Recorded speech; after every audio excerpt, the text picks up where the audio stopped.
Today on CityCast Denver, after 6 months of construction, Union Station is ready to reveal a $54 million facelift this weekend. So, what's in store for the future of Denver's living room? Plus, the perpetually controversial Denver Police Department is cracking down after mounting criticism over expired license plates. Westward editor Patty Calhoun is back to help me dig into these stories and more. Oh, and stick around for a short interview with our friends at the Regional Air Quality Council, because it's bad air quality season again here in Denver, and they can help you stay safe. Today is Tuesday, July 9th. I'm Paul Caroli, and here's what Denver's talking about.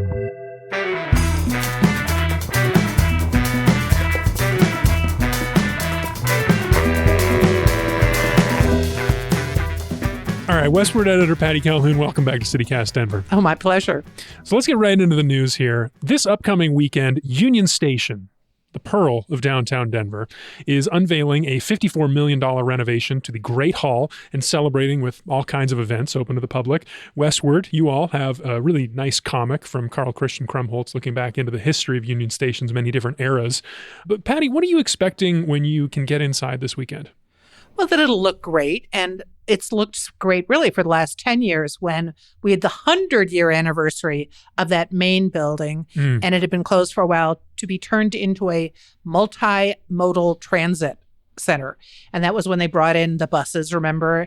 And we had some issues. It looked great. It's a beautiful old building. The lobby looks fabulous. And it was set up as Denver's living room. But remember all the problems with when they did that renovation and made the plans, they also agreed to have the buses come in that long corridor. Right, the underground. The underground corridor. Back. And during the pandemic, when you heard about all the problems at Union Station, they weren't problems in front of Union Station, which is full of restaurants and life. Even during the pandemic, it's now the go-to spot in downtown, the way Larimer Square used to be. I mean, you go to the restaurants, you go hang out before the ball game. It's crowded. You go inside when you can. They're a little more eager to shag you out if you're not a paying customer.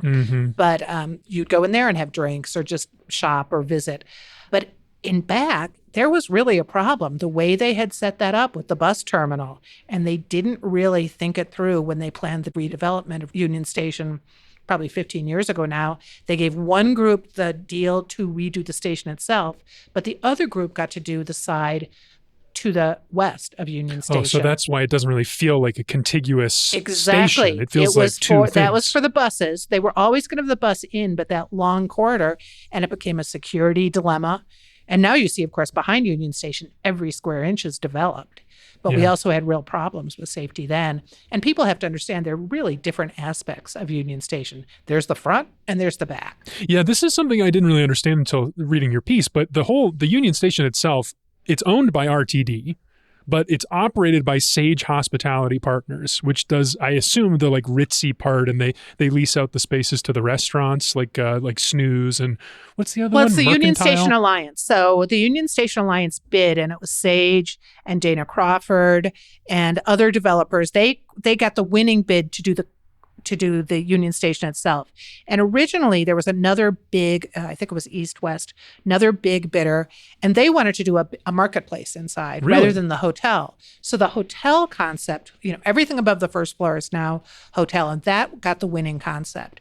The other one, kind of as a consolation prize, they got to develop the back. Interesting. That's so interesting. I don't know what Union Station was before that 100-year renovation that opened up in 2014. I moved here 2015. I've always known it as this place, the living room, like you said, where it has this air of inclusivity, like it's for everybody, but also like only if you buy something and don't ask to use the bathroom. What was it like before that? What was the vibe? Well, and of course you can come in on the train from DIA, so that's great. Sure. The first time I ever saw Denver was coming in from a train from Chicago. My families used to come out and ski, and we'd sleep up all night on the train coming from Chicago. So Union Station was the first time I ever saw Denver, and it was decrepit, but kind of fun. It had an old soda fountain. It had places kids could hide. We could go, like the boys would go look at the Playboy magazines in the gift shop. So it was a down and out train station, but it was still operating, and you would walk out. And of course, Lodo didn't exist the way we know it now. This is in the 60s and 70s. So the first civilization you really saw when you went past the warehouses was Larimer Square, which had been redeveloped by the early 70s. Playboys in the magazine stands. That's so funny. Yeah, it was a great old soda fountain. And then in the 80s, you had a couple different restaurants and a very cool caboose lounge, a bar in there. So there were parties in there sometimes, although Amtrak usually wouldn't let you have a party until their last train for the day had come in. But it was just full of those old pews, those old booths.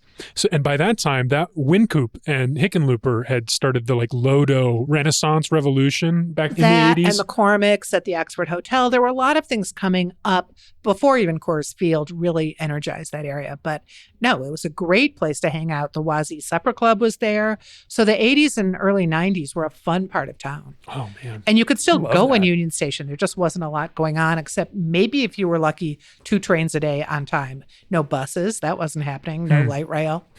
Interesting. Something I learned from your piece that I just kind of blew my mind was this current Union Station that we know that's now 110 years old, not the first Union Station. There were 2 previous buildings, equally iconic architecture, but no remnant of them because they've been built over top of. No, that's true. There was the 1881 that burned and then a replacement for it.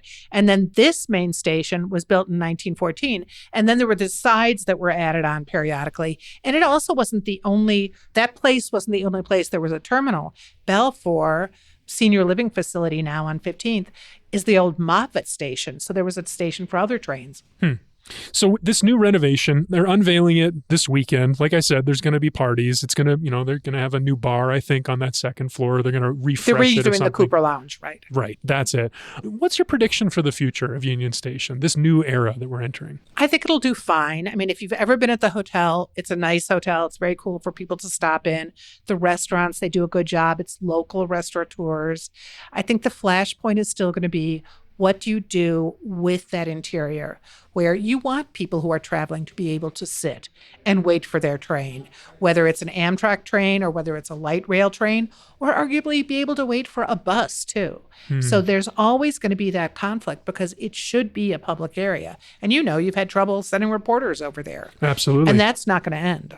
Yeah, that I remember it very well. It was probably 3 years ago. I spent the whole morning on the phone with lawyers, and it was after we were not so kindly escorted out trying to record a podcast in there, and very popular episode for us. I think people wanted to hear that. Why do you think it's such a touch point for people? Why do you think people are invested in that way? Well, they think it's theirs. I mean, if you're billing yourself as the city's living room, you've got to let everyone come in and sit on the sofa sooner or later. And they're coming up with some realities that'll make it better. They're putting arms on a lot of the benches and the sofas, so you can't sleep there as easily. Oh, I might call that hostile architecture. Well, or just easier to fit a lot of people in the seating, but it's not a surprise. That's everywhere now. Yeah, that's true. They're also, I wouldn't call this hostile. They're getting rid of, was it a bocce court or shuffleboard? That's gone. Oh, that was terrible. There were some bad ideas in there, but I think in general, the small businesses are great. The bars are great. It's a good place to go hang out if you're spending money, or it can prove you're waiting for a ticketed train. It's a little trickier if you just want to go in and hang out in the city's living room. I hope that they make it easier for the restaurants in there. Because I got the impression last time I was at that Snooze that I think the kitchen was maybe on a different floor than the dining room area. Well, the Snooze is moving.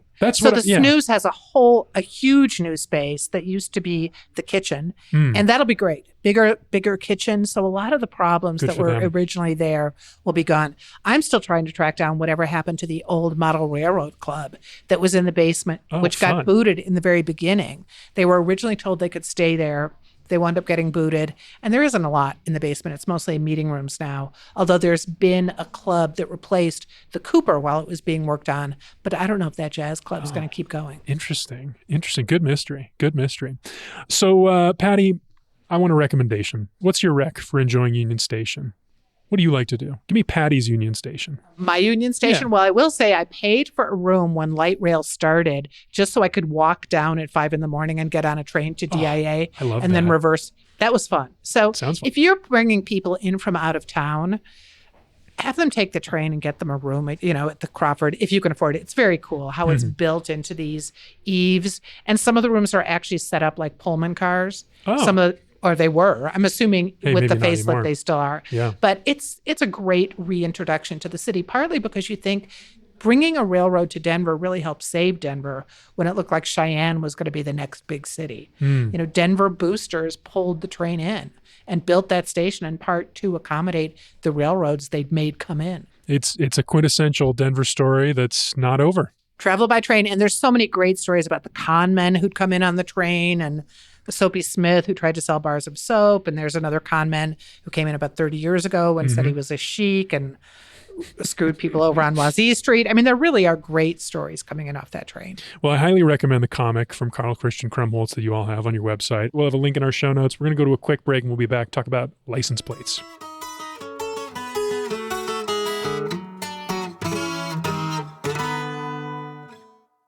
Want to know one of my favorite sounds? Here it is.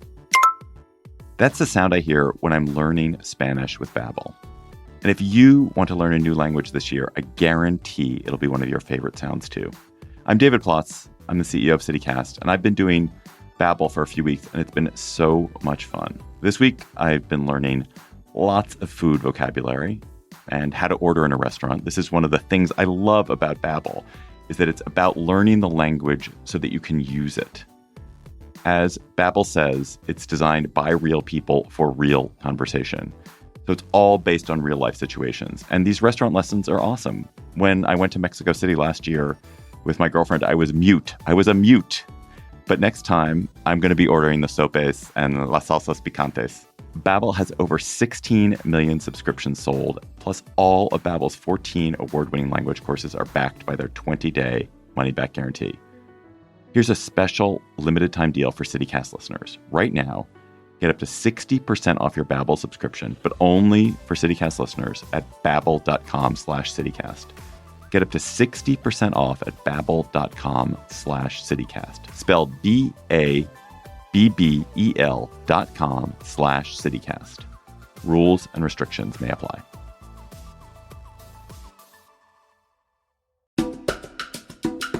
This episode is brought to you by Fox Restaurant Concepts.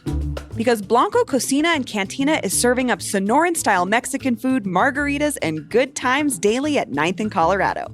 But Blanco is more than your typical Mexican restaurant. It's an escape from the ordinary, a happy hour hangout, a place to sit back, recharge, and party. Blanco opens at 11 a.m. every day, but the happy hour is where it's at.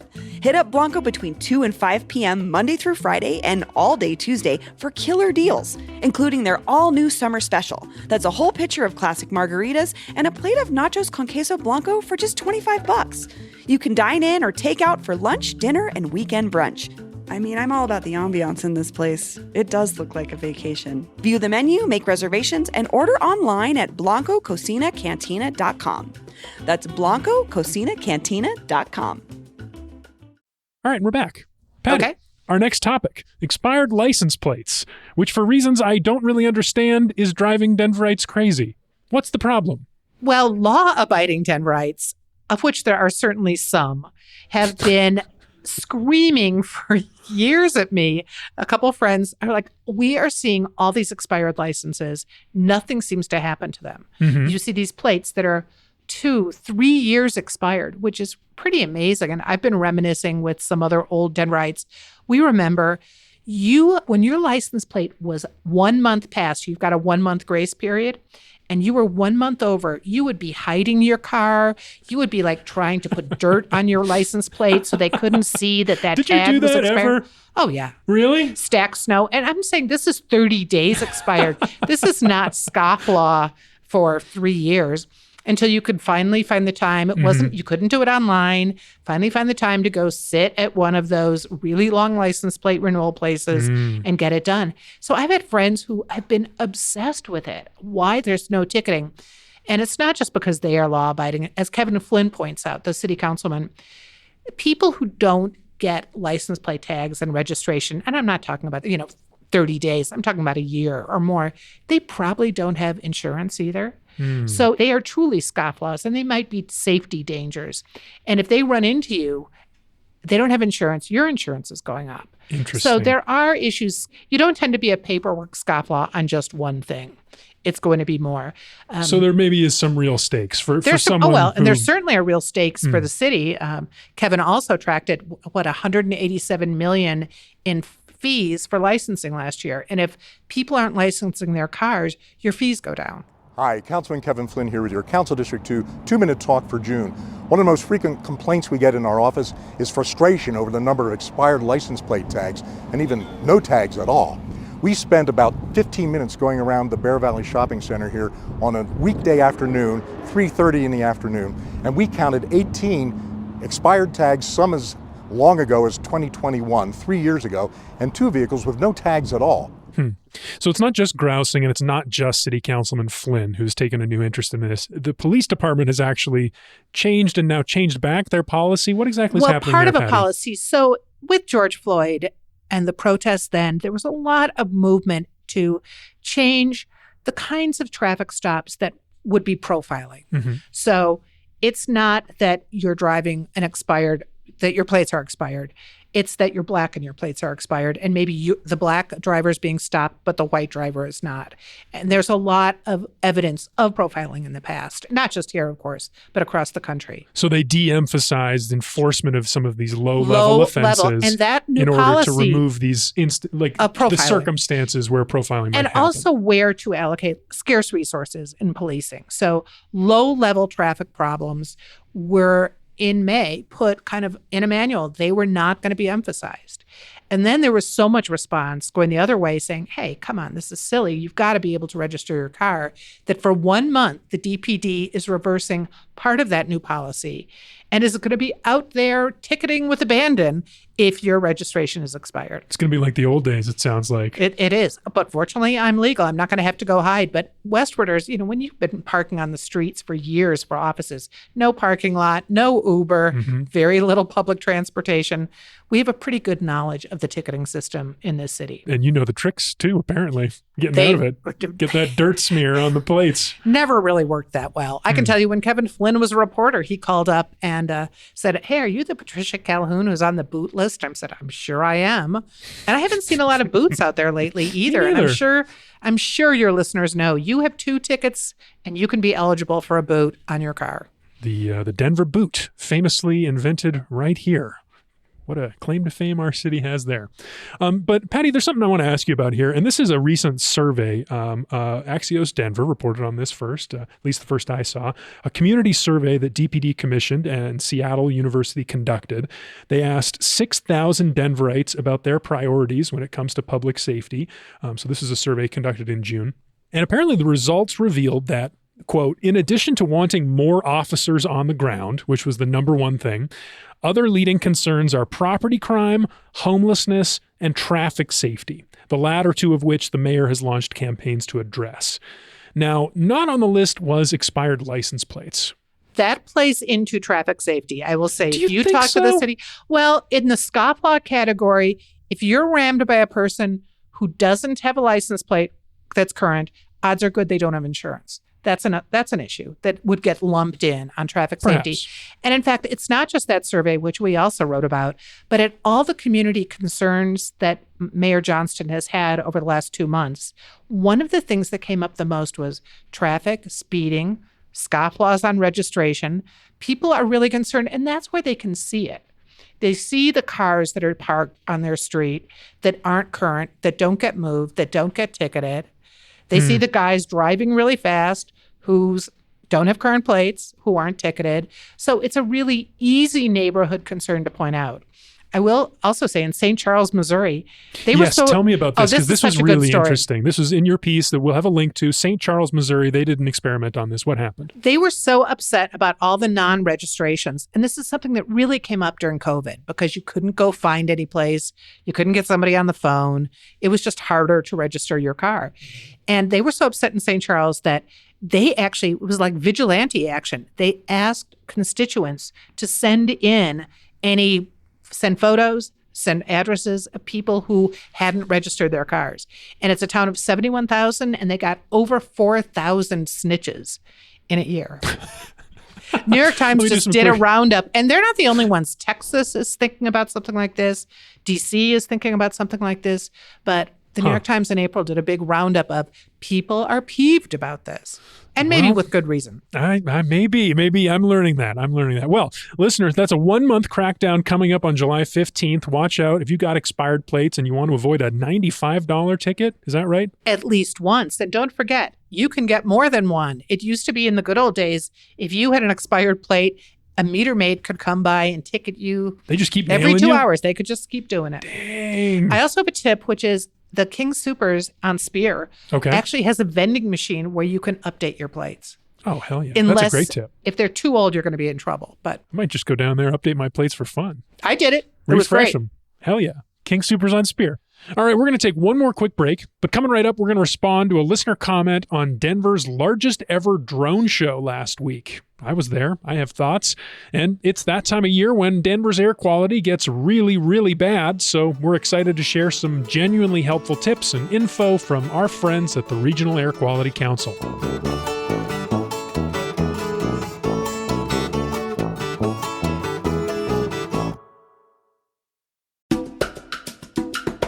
This episode is brought to you by Denver Botanic Gardens. Because it's time for the garden's annual Lavender Festival. Coming up on the weekend of July 20th, from 9 a.m. to 4 p.m. Saturday and Sunday, you can immerse yourself in more than 2,000 lavender plants at Chatfield Farms Lavender Garden. It's a family-friendly celebration of all things lavender, with live music, local artisans and lavender products, and demos in the blacksmith shop and dye garden. I mean, I bet you could get lavender soaps, lavender lotions, lavender candles. Fresh lavender candles, you can't beat that. Like a fresh made one. I'm also curious about what they do in the dye garden. That sounds awesome. And if you've never been to the Botanic Gardens at Chatfield Farms, you've got to go. It's right off C470 and Wadsworth Boulevard in Littleton. They'll have plenty of food and drink vendors, as well as barrel train rides, lawn games, and crafts for the kids. Tickets must be purchased in advance at botanicgardens.org. That's botanicgardens.org to purchase your tickets for the Lavender Festival today. This episode is brought to you by Pine Melon, the farmer's market delivered. Miss the farmer's market this weekend? Don't fret. Pine Melon has got you covered, delivering Colorado's freshest local produce straight to your doorstep.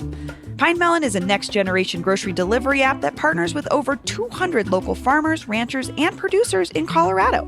With a mission to transform Denver's food system, empower local makers, and promote community well-being, they make supporting local both easy and rewarding. Enjoy high-quality meats, eggs, and dairy from small local farms, as well as a wide variety of pantry staples, all delivered straight to you. The best part? Pine Melon offers same-day delivery to Denver and Boulder within a 2-hour window. No subscription necessary. Support local today and use promo code CityCastDenver for $75 off your first delivery at pinemelon.com. Enjoy the best of the farmers market, even when you can't make it there yourself.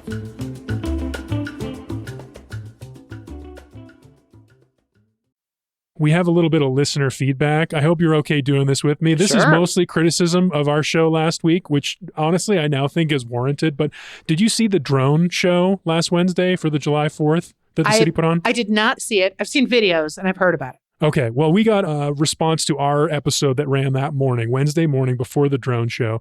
Bree and I were very skeptical about, not having fireworks you were this year. wrong. I'm yes, Kim S. and you, I agree now. Hey, y'all, Kim S. writes, you were very down on the drone show on your last episode, but it was amazing. Personalized for Denver and Colorado, it featured the big blue bear, the Denver flag, and Blucifer shooting lasers from his eyes to destroy a UFO. Also, the sounds didn't terrify the Denver dog population, and the drones didn't contribute to terrible air quality. If you weren't able to see it this year, I recommend you go next year. Thanks for all the reporting you're doing for Denver. Yes, Kim S., Patty, I was wrong. I was so wrong. It was awesome. I thought about it and I talked to them beforehand because the Conservancy is really on the forefront of a lot of these. The Civic Center Conservancy. Yes, exactly. They went and they planted flowers when Parks and Rec was cutting them out. They figured out early on that they wanted to deal with not just pets, but vets with PTSD. They wanted to get rid of the explosions in the center of town if they could. I mean, obviously, they're all over with illegal fireworks. And they found this drone company and they brainstormed a really, really fun show. I loved it. Lucifer up in the sky. Lucifer, I was sitting the out big there, blue bear. The big Yeah. blue bear. But Lucifer got a huge applause where I was in Civic Center. A bunch of families out there. The music was playing. I got vegan nachos from the Savage Beat. Great food truck. The whole event was good. Really well done. Good job, Civic Center Conservancy. Good job, City of Denver. So, and they're not the only ones doing drones. And of course, fire isn't as big a danger in downtown Denver as, say, when you're doing it in Centennial, For where sure. there was a 3-acre fire. But it's hard to do fireworks appropriately in Colorado in a dry summer. And it's like, we don't need to. We don't need to. We have these drones now. And it's just better messaging, I think. Not that it stopped the rest of the city from shooting fireworks all weekend. But anyway, next year, I'll be at the drone show, not complaining, excited about it. I think we'll see a lot more drone shows next year. I hope so. Patty Calhoun, thanks so much for joining me. My pleasure. The final word today goes to our friends at the Regional Air Quality Council. Because it's bad air season here in Denver, but that doesn't mean you have to suffer. Please enjoy this sponsored interview with all the tips and info you need to breathe easy and stay safe all summer long. Hey, I'm Will Fulton, Content Director at CityCast, here with Kelsey Simpkins, the Communications and Programs Coordinator at the Regional Air Quality Council, where she runs their outreach and education program, which is perfect for me, as I need a lot of education on this topic. Kelsey, how are you today? I'm good. Thanks so much for having me. Oh, thank you so much for being here. All right, just to start us off, in 10 seconds or less, and I will be timing you, what's your favorite part about your job? So my favorite part about my job, where I run this program called Simple Steps, Better Air, is super nerdy. Basically, I get the chance to help educate Front Range residents, including Denverites, about the importance of air quality. That was slightly longer than 10 seconds, but we'll let it slide. So I've been seeing a lot of materials from the RAQC about ground level ozone pollution. And this is potentially a dumb question. I'm going to admit it. I had always believed the ozone was, up in the ozone layer, way above us. Are you saying it's down here in the air we breathe? Can you clarify this for me? So ozone as a molecule is just 3 oxygen atoms stuck together, and it lives in different places in the atmosphere. So high up in the atmosphere, it forms the ozone layer, and that's super important for us. It's basically our natural sunscreen for the planet, but we're not meant to breathe ozone. So what happens is when it gets created down here at what we call ground level, on our level of the atmosphere, it's a pollutant and it's really bad for us. So that's why we don't want it here. And it's actually the Front Range's most pressing air quality problem. I love that. I actually think I learned that from the ozone from Bill Nye back in the day. You're giving me shades of that. That's great. Well, so who is affected by bad air quality here in the Front Range? What types of people? Technically, everyone is affected, but some people more than most. And the issue is with ozone, it's tricky. It's kind of sneaky. We can't see it or smell it. But again, it is bad for us. And it does things like irritate our throats and lungs. It can increase our susceptibility to respiratory infections or exacerbate things like asthma. So the people most impacted are going to be, children, the elderly, people with respiratory conditions. I have asthma. This hits home. There you go. I really do. I really do. Well, then this is of great interest to me. How can an individual make a difference when it comes to Front Range air quality? What can a single person do to help? Individuals can really make a big difference for our summertime Front Range air quality. We can drive less and electrify things, essentially, is the short version to improve air quality here in the summer. A couple specific ways you can do that is, like carpool. You can also leave the car at home and try to take transit or walk bike or use a scooter for shorter distances. One really big one a lot of people don't know about that's a really simple step you can take to reduce emissions is don't idle your car. And then electrifying equipment can include your vehicle. It can include your lawn and garden equipment. So we really encourage people to look that direction.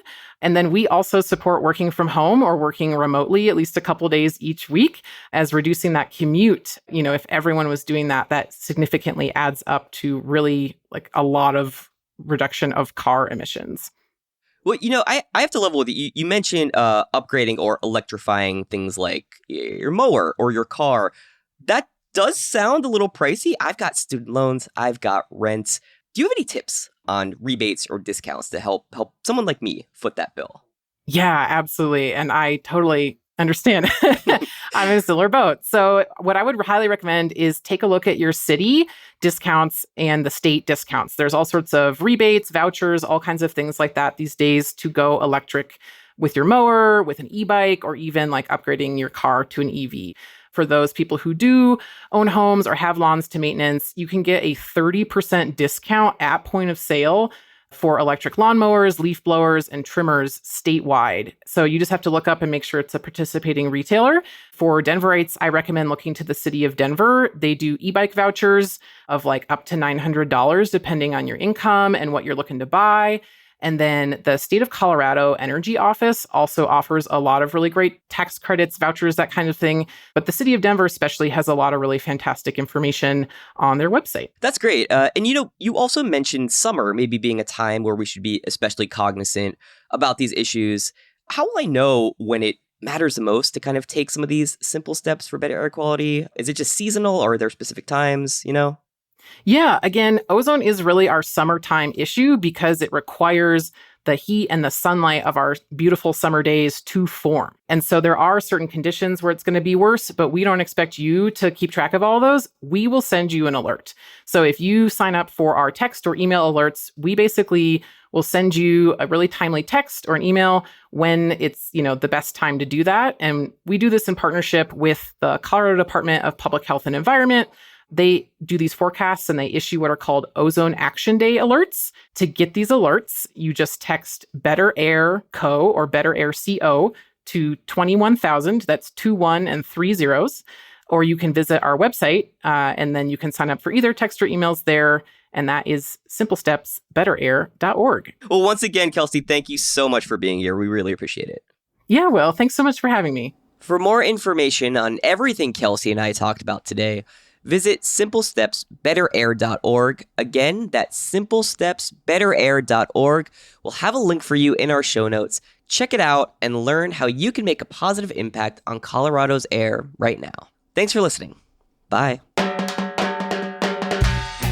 That's all for today here on CityCast Denver. If you enjoyed the show, why not take a minute to tell a drone operator about us? Rate the show wherever you get your podcasts, and subscribe to our morning newsletter, Hey Denver, and learn more about us at denver.citycast.fm. We'll be back tomorrow morning with more news from around the city. See you then.